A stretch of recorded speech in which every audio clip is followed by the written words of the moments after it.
नमस्कार दोस्तों, स्वागत है आपका हमारे चैनल धर्मो रक्षिता रक्षिते में।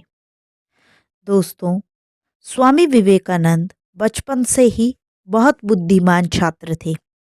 उनके तेज दिमाग और प्रभावशाली बातों की वजह से सभी उनकी तारीफ से खींचे चले आते थे।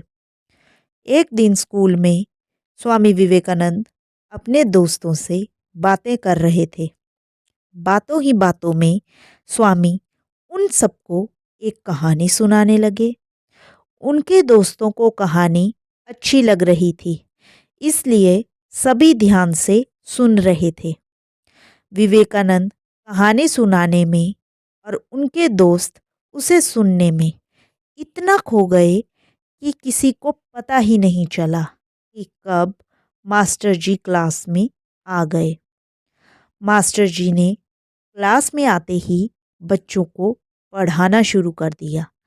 आगे बैठे बच्चे उन्हें ध्यान से सुन रहे थे कि कुछ ही देर में मास्टर जी के कानों तक विवेकानंद की हल्की आवाज़ पहुंची। उन्होंने ऊंची आवाज़ में पूछा कि कक्षा में कौन बातें कर रहा है। वहां मौजूद अन्य छात्रों ने विवेकानंद और उनके दोस्तों की ओर इशारा कर दिया। यह जानकर टीचर को गुस्सा आया। उन्होंने उन सभी को अपने पास बुलाया और पूछा कि मैं अभी क्या पढ़ रहा था। कुछ सेकंड तक किसी से कोई जवाब ना मिलने पर उन्होंने हर बच्चे की तरफ देखते हुए सवाल पूछा। सबने अपनी नज़रें झुका ली। तभी अध्यापक विवेकानंद जी के पास पहुंचे और कहा कि क्या तुम्हें पता है मैं क्या पढ़ा रहा था। उन्होंने अध्यापक को सही जवाब दे दिया। तब अध्यापक को लगा कि इन सब बच्चों में से सिर्फ विवेकानंद ही ध्यान से पढ़ रहा था, दूसरे बच्चे नहीं।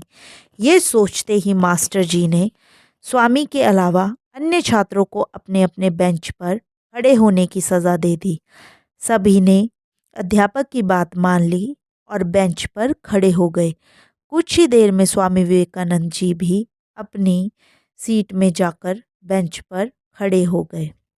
स्वामी को बेंच पर खड़ा देखकर अध्यापक ने कहा कि मैंने तुम्हें सजा नहीं दी है, तुम बैठ जाओ। नज़र झुकाते हुए स्वामी ने कहा, अध्यापक जी, मैंने ही इन सभी छात्रों को बातों में लगा रखा था, गलती मेरी है। सज़ा ना मिलने पर भी स्वामी विवेकानंद द्वारा सच बोलने पर सभी छात्र काफ़ी प्रभावित हुए। दोस्तों, जीवन में चाहे कैसी भी परिस्थितियां हो, हमें सच का साथ कभी नहीं छोड़ना चाहिए।